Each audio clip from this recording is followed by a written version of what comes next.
No matter who the candidates, the Republican Democratic National Conventions always seem to deliver, don't they? Parades of political showmanship and stabs and jabs at the opponent, and of course, passionate pleas for our votes on the first Tuesday after the first Monday in November.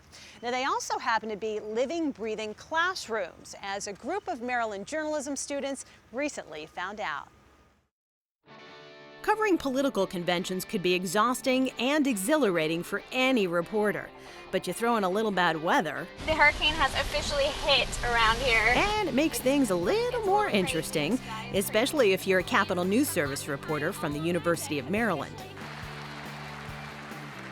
The Philip Merrill College of Journalism has dispatched print reporters to a number of past conventions. But this year, broadcast students also made the trek to Tampa and Charlotte.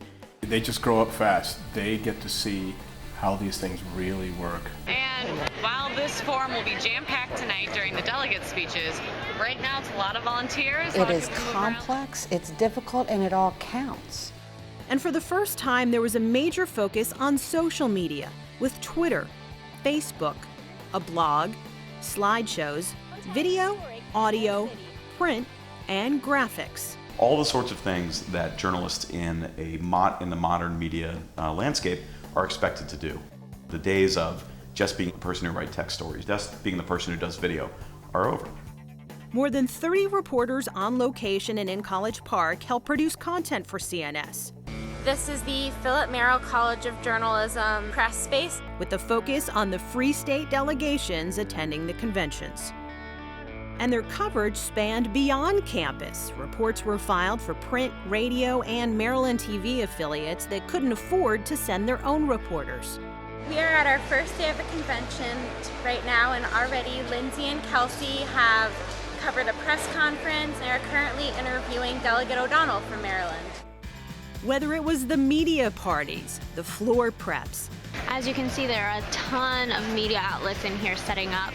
Radio Row that drew top GOP and Democratic newsmakers. Earlier, Amanda and I saw Newt Gingrich and Michelle Bachmann, among others, being interviewed. Luncheon meetings with Congressman Steny Hoyer, covering Governor O'Malley and his speech to the convention. O'Malley delivering the keynote in this year's convention is only adding fuel to the fire. Or Occupy Wall Street protesters. These CNS reporters were everywhere, and the working press took notice. I can't tell you how many people came up to me and said, "So you guys are from the university, huh? I wish my school did this."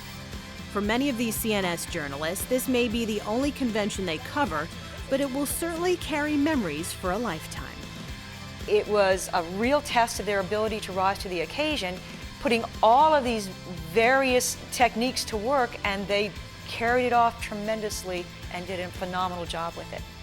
The Merrill College knows the best way to produce the best journalists is by offering their students unforgettable real-world experiences.